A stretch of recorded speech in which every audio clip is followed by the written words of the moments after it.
Hello everyone, and welcome to my channel, and today I'll be reading a Tighnari Listener by me. So let's get into it. It's been a damn week since you started playing the date.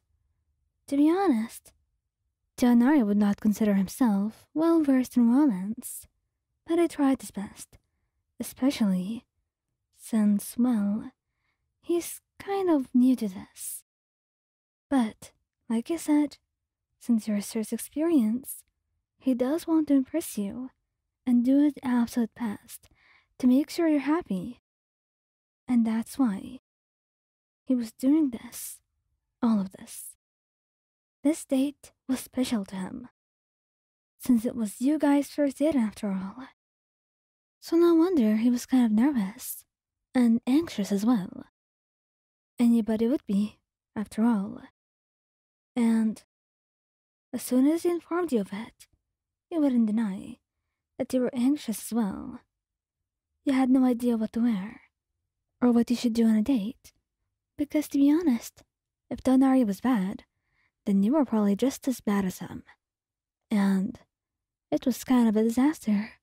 With the two of you being too clueless and inexperienced, it kind of felt like this was going to be doomed any second now.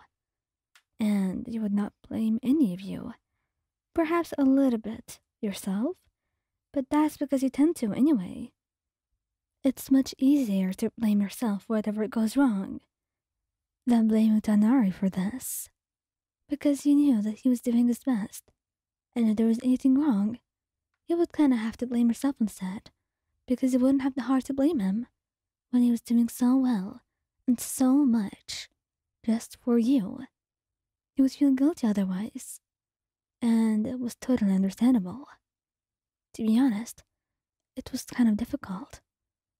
But Coley assured you that you were doing well, as you looked at yourself in the mirror. While she tried to do your hair. She styled it at least 3 times by now, but every time, you were kind of nervous if she got it right, and you made her nervous too. But this time she was done with your bullshit and with your hair. She told you looked just fine, like a princess, and that was the absolute best that you were gonna get. And to be honest, you were kind of upset with yourself for even first reading Coley of all people. But she kind of thought you needed that tough love and all. You looked pretty and good, and she knew that if she ran after what you said, you were not going to end up styling yourself anytime soon. And the date was in an hour, so it kind of made sense to want to end this now. And no wonder.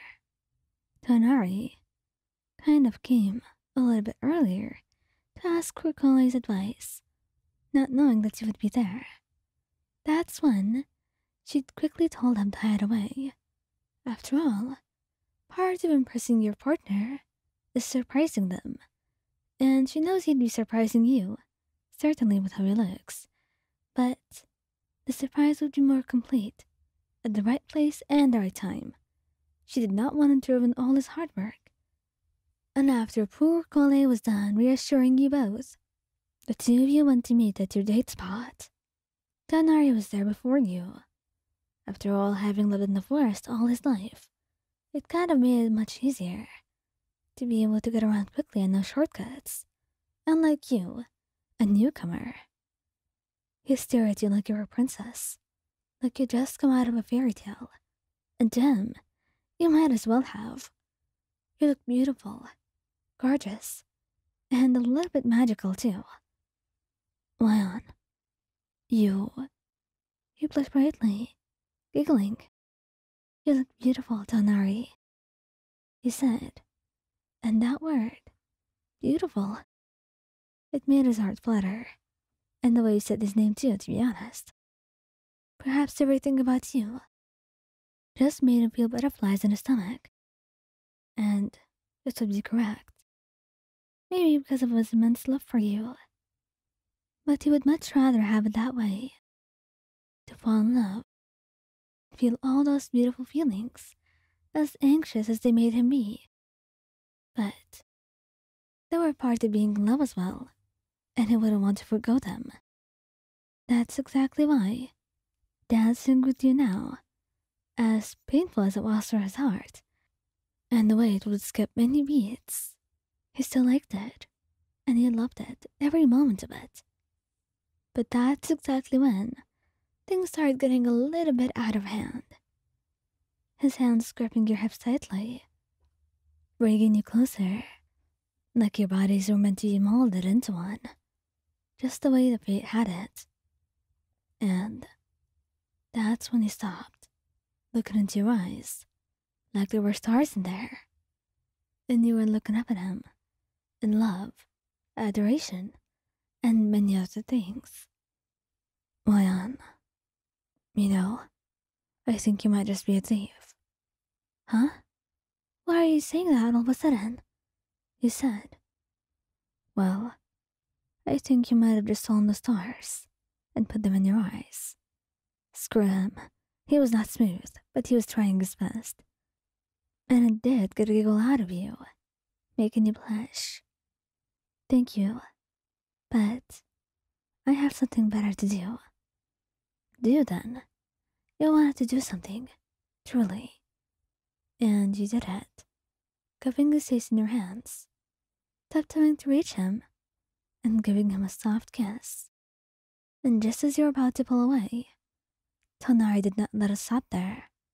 Instead, bringing you even closer, kissing you deeply, his hands around your hips, tightly gripping them until there were bruises in them. Ow, Tighnari, you said, blushing brightly. Well, he just noticed this painful grip. But when he tried to apologize for it, you just shook your head gently, burying your face into his neck and smiling shyly into it.